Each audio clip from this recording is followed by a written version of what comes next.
It's one of the most well-known charity events in Illinois, and every year it grows larger. I'm talking about the St. Jude Runs. The Memphis to Peoria Run began in 1982, and since then, runners have raised almost $100 million to help fight childhood cancer and support families. Now a documentary takes us inside one of the most unique fundraisers in the country.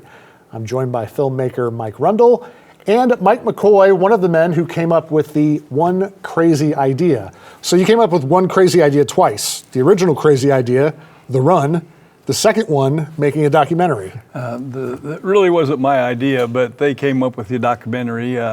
Molly Book and Sarah Solario, Amy McCoy got a hold of Mike, and I'm glad we did it. Well, I mean, everyone in this area especially knows about the run and how much it's grown, and you get a lot of local media coverage, some nice pieces on the news, but what made you want to do a full-length documentary? You know, this is the 45th year, and this year we have the opportunity to top the $100 million raise mark. And I think that people were looking for something to help keep it going for another 45 years. And getting a hold of Mike and his organization to do this was a good thing. And it really turned out good, and we're excited to show it to people. Mike Rundle, before you got involved in this, what was your knowledge about St. Jude? Certainly being from this area, you heard of it, but did you know a lot about it? I knew a little bit. I had family and friends that, when I was growing up that were participating in various runs. So I knew a little bit about it. I did a little bit of reporting actually in high school for the Times-Courier in East Peoria about, the East Peoria Run. So a little bit of familiarity with it, but, this is just the whole new level of involvement. So yeah. Really so cool. This all started last year, and Mike, tell us how you got involved and then what you did in terms of covering the run. So as Mike mentioned, Sarah, Amy, and Molly came to me and had this idea. We were in, I think it was late June of last summer, and I go into our first meeting thinking that, it's coming in the 45th year, just going to be kind of a brand video or something like that. And they let me know that they were thinking that they wanted kind of a short film for it. And so that was immediately really exciting for me. So we started working out the logistics and everything. About a month later, we're heading down to Memphis, and myself and a colleague, Lawrence Henderson, traveled with them on the 5 days back up to Peoria, and running on just a little bit of sleep every night, and filming all hours of the day essentially. But that was a little bit of the process. Mike, like we were talking about earlier, especially with the news coverage, we see you all leave Peoria, and then we see you get back to Peoria, and sometimes we see you at St. Jude and Memphis, but in between there, a lot goes on. Is that kind of the point of the film, to show people? It is. I think that they've done a great job of showing that, because people, like I said, they see us, we're happy. They see us, we come back, we're happy, and everybody's smiling. But when you're traveling 24 motorhomes with 10 people in a motorhome, 3 vans, a bus, 4 trucks, and 2 trailers, and getting everybody everywhere, talking about lack of sleep, talking about how do you eat for 5 days. I think this gave people a really good insight into what the run was all about, which is what the intent was. And don't forget the hottest time of the year, too. The hottest time of the year. It is warm.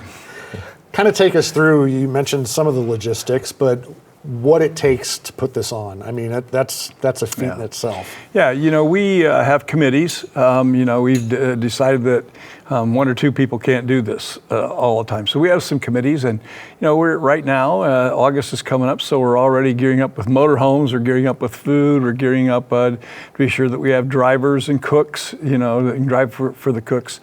And getting everything ready, doing the checks along the way, because we stop every 6 miles to rotate runners.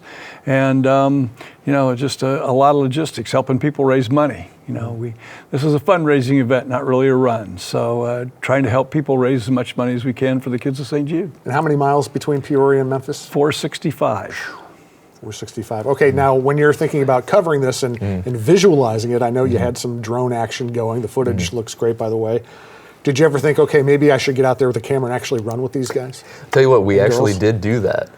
We did, and I'll give another shout out to my colleague Lawrence. He really took it to another level. He was sprinting alongside of these folks, as there's a section where they sent out the sprinters to do the quick miles, and he went out and ran with them, and everybody was blown away, and that's one of the reasons I love working with him, is because he's somebody that is very willing to, put his body on the line, so to speak, run in a ditch, all this kind of stuff. I know Mike's probably shaking his head because safety is always the number one concern, and Right. thankfully we didn't have any issues with that, and everything worked out well. But we had to be on our feet quite a bit, out on the road with them, and just experiencing that as well. And I liked it enough that I'm gonna actually be coming back and running it myself this coming year. So Good for you. So that's saying something, because if anybody knows me, they know I'm not a runner, but it's not what it's about. So yeah. Mike, you've shown this film twice now, once Yeah, in Peoria, once in Memphis. Showed it in Memphis on Friday night. We went down Friday night and showed it to the Memphis runners. The hospital has people that they allow to run back with us, give them the time off to go. So we went down to show them and their families, because getting up here to see it's a little tough on a work day. So we showed it down there, and it was exciting as it was the first time here. And I bet you got a lot of interesting responses like, wow, we didn't know you guys went through all this. It's interesting because the ones we showed here, we had about 180 people at the first one, I don't know, 130 at the second one at the museum, and there were a lot of people afterwards that just had their mouths open and said, we had no idea what went on. And we always said, well, we're tired when we get home. We don't just ride in the motorhomes. So I think it showed people they did a great job of showing what the whole event was about. I bet this is going to get you a lot more donations, but will it get you more runners? Well, it's interesting because the phone's been almost ringing off the hook. So we have 34 additional runs too, in addition to the Memphis run, and the communities around here that makes up the whole event. And to make this event bigger and better, it's going to count on those communities to continue to grow as we have. You can only take so many people to Memphis. We're at about 180 runners all ready to go. So we hope that it gets us more runners in those communities and other people get to see it. Those folks that do the Memphis to Peoria Run, do you typically have a lot of people that are repeaters? Yep, right. I think we only had like 14 new people last year. So the turnover, it's mostly they're sort of younger people. They're not my age, trust me. And so, some of them get married, some of them move away, some have job changes. So we lose some every year, but yet we gain some too. And now we're getting a good group of young people, a younger group coming. And I think this film will help us continue to recruit. I want to ask both of you this question. We'll start with you, Mike Rundle. What was your favorite part of the experience, whether behind the scenes or the finished product? There's just so much that went into it. I think coming over the Bob Michael Bridge, getting back into Peoria, I think that moment will live with me forever, just because it's obviously the end of the run. It was kind of a symbolic end of the traveling back for myself and for Lawrence, after, putting so much time and effort into filming the whole week. You see in the film the group kind of cresting the bridge and coming over, and that moment will just kind of always live in my brain for sure. It was very cool. So. What about you, Mike? I think, every year I breathe a sigh of relief when we leave and go over the bridge. I breathe a sigh of relief when we leave Memphis and head back. And I build the big relief is when we walk across the bridge. We don't run across the bridge, we walk across the bridge. We have every year, and the intent on that is to let people really get a grasp of what they've just done. Mm-hmm. Pretty cool. Yeah. So with this being coming up on 45 years now, gunning for a $100 million total mark, is that anything going to be different with the run this year? I'm sure you guys learn a lot every year and make changes as you need to. Is anything different this year? I don't think so. Basically, it's all going to be the same. It's a special year. We got a couple of special awards we're going to do and things like that. But I think, every year we tell people, if you have an idea on the run, we want to hear it when we get back. don't talk to us about it when we go, because we know what we're doing, we got it set, and we can't change it. It's really hard. But we make changes, some little tweaks every year, but basically for the last 20 years, it's been about the same. Sure. Well, I remember 2 years ago, I was lucky enough to go on the Corvette ride, and that was a lot of fun. And talk about well-planned and meticulous with details, and it went off without a hitch other than the rain. Yeah. The ride's coming up, and May 14th will be the drive comes up again. On May 14th. So we got a Corvette for you if you want to go. I'll tell you, it's tempting, but it's a great event too for people who may not feel like running or can't run. Doing the Corvette route, and there's other motorcycles. Motorcycles. I think the biggest thing that I heard this year was a young guy went, and he said he was going to the St. Jude Hospital, and he walked in and he said, "I was expecting a hospital, a St. Francis or an OSF or any hospital building." He said, "I had no idea it was 66 acres worth of research," and I think that's another good point that the film points out, that this isn't just a hospital where you walk in the front door and they send you to a room. That's not what they do there. Yeah, it's an amazing campus. Did you have an opportunity, Mike, to check out the campus experience? Yeah. What did you think of that? I'll just echo what Mike's saying. It's fantastic. It's one of the highlights of the tour for me that we got was going into a research tower, and they have just like clear glass windows on all sides of the labs. And you can actually see the equations being written in dry erase on the windows, and notes and things like this that the doctors and the researchers are actively working on. And I think it was really special to be able to see that, and then go outside and see this few hundred runners that are dedicated to helping keep that going. So I've seen clips of the documentary, and like I said, it looks really good. I guess I'd ask both of you, what's the overall tone? Is it more educational? Is it more dramatic? Is it a little bit of both? How would you describe it to someone who hasn't seen it? I really don't know how to answer that. I thought that the film showed from the minute what we were doing when we were leaving to us going there in different sections on the way back and then coming back. I thought it covered everything. It showed the emotion of some of the runners. It showed some good interviews with people that went, some good patient interviews, some parents of patients interviews, and I think it showed. I think it really depicted what the event was all about, really, and all the emotions that you mentioned. Mm-hmm. Yeah, and it's just from my experience being, kind of a first-time experience, it's very much a roller coaster of emotions. You see the hospital, and it's a little heavy, of course, just being there. But you leave and you come outside and you see hundreds of people, if not thousands, out there cheering for you and supporting you, and so you're riding this high. And then the camaraderie with all the other runners is it's incredible.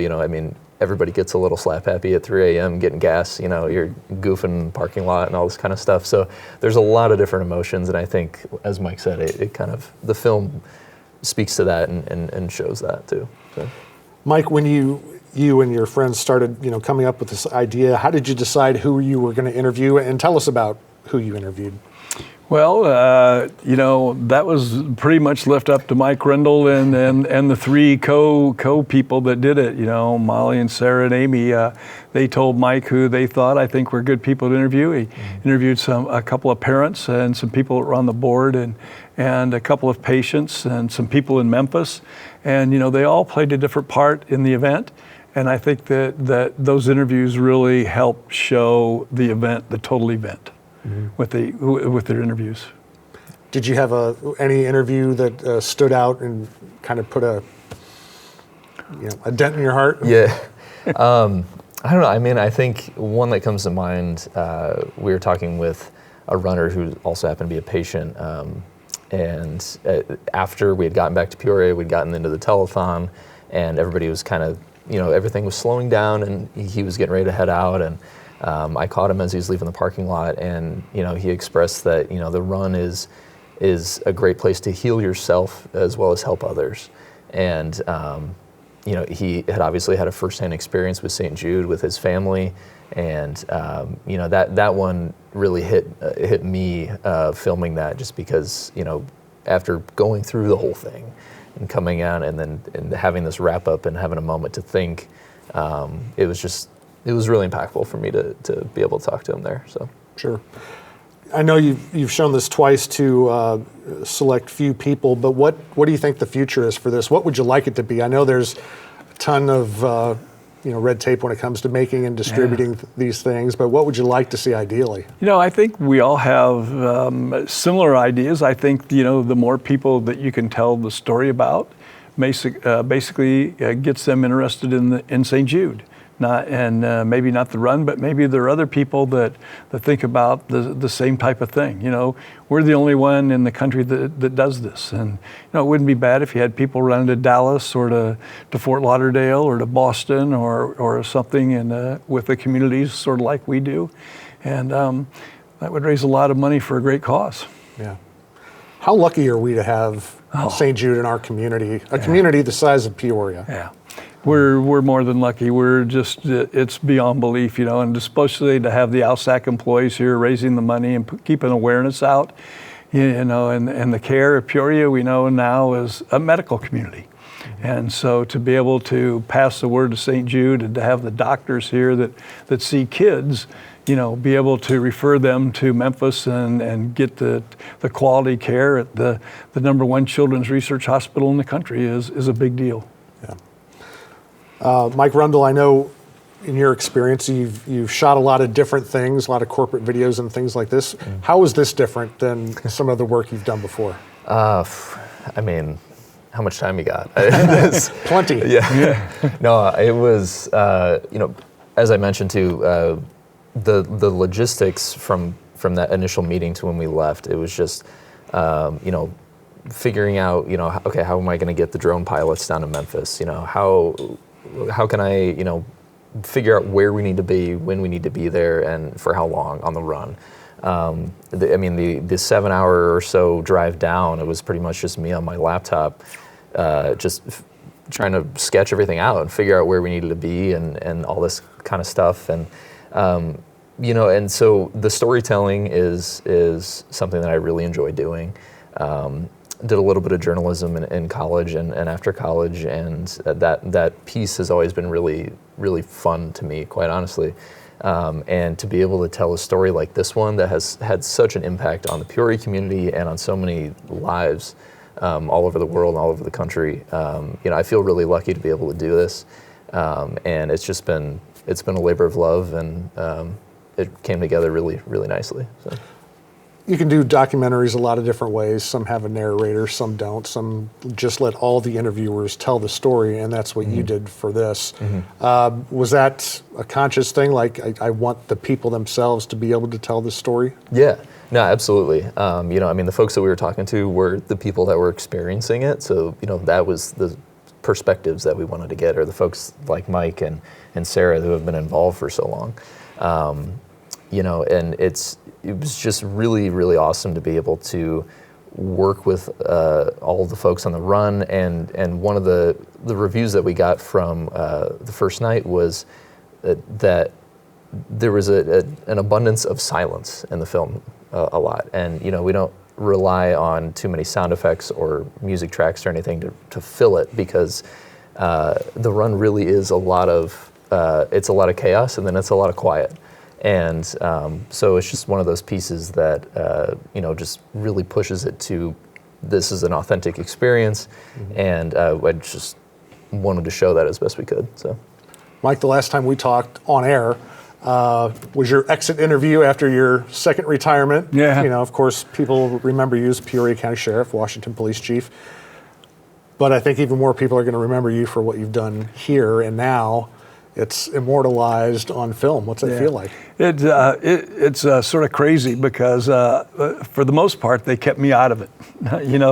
They did the talking, and as a matter of fact, the week before we showed it the first time, which was going to be all hectic, and I was already getting nervous.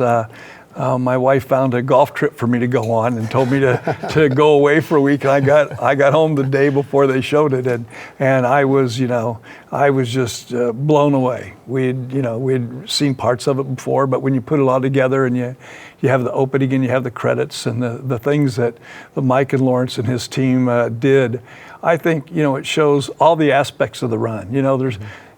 You don't go 4 days and you're not sad, you're not all tired. We have some fun too. You got to have some fun. You want people to come back. You want people to continue to raise the money. And that was really captured, all aspects of it, I think, was really captured well in the run, in the documentary of the run. Yeah. You have a few teary eyes in the audience on those showings? Yeah, I think there were a few hundred. Yeah, there are Kleenex boxes dispersed throughout the theater, so yeah.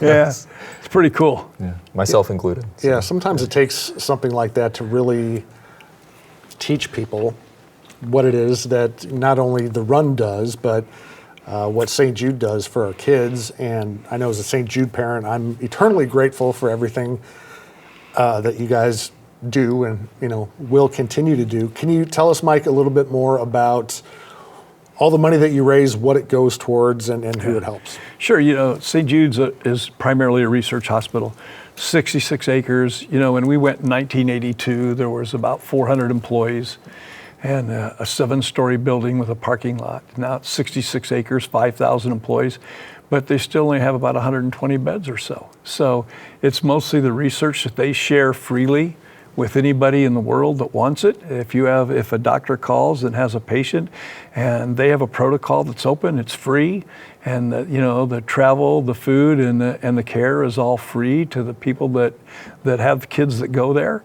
And I think that's probably one of the big things that keeps most of us involved. I think if they ever change the model or something, some of us would be a little different, but I think those aspects have really made it continue to grow and continue, I think, to get people involved, because there's no shortage of kids with cancer, and there's no shortage of kids with tough cancer, and those are the ones that St. Jude takes. They take the tough ones, and to see the success rate for oral cancer go from 8% to 75% in my time is unbelievable. Yeah, so we know the money's going the right place. Yeah, I was going to say your website has some really amazing statistics on it, because with some of these, health issues, we see telethons, we raise money, we may not see a lot of progress, but this, especially over the last 45 years, significant progress. Yeah. I think the best thing that sticks out to me is our very first time that we went on a tour. And it was by a guy named Dr. Gary Dahl. He's at Stanford now in California, and he's retired and stuff. But I asked him, I said, how long will it be before a patient or a former patient will be okay enough to go on this event and run back? And he says, you'll never ever see that in your lifetime. But it's been 25 years now that we've had former patients running. We had 8 former patients run this year. Wow. And so that shows you that it's not just money that's being used to make a bunch of people rich. It's a charity that knows what they're doing, and they're spending their money wisely to find cures for childhood cancer. Well, again, we hope once you get all the red tape taken care of and I's dotted and T's crossed, that you can make this widely available to people. You have a website or a Facebook page now where people can go and find out at least more information about it? Yeah, stjuderuns.org. It's on there now. The film's not on there now, but it tells all about it. And we're hoping to show it again sometime soon at the museum. And so it should be open to the public then. It'll be, we hope everybody comes out. Would like to see it filled up again. It'll be very cool. You may have people clamoring for a part 2. Hey, we got enough footage to make this a 5-part series I now. bet you do. I bet you do. I bet you got some good outtakes too. Yeah, absolutely. So, all right, gentlemen. Well, congratulations on this. It's really a neat thing that you've done, and we look forward to seeing the finished product. Thank you very much. All right. Well, if you want to find out more about St. Jude, they gave you the website there. Also, you can check out this interview again if you didn't see the whole thing and you want to share it with friends or family. Just go to our website, WTVP.org, click on local shows, and you can always catch up with us on social media. We are on Facebook and Instagram. Thanks for joining us tonight. Have a good one.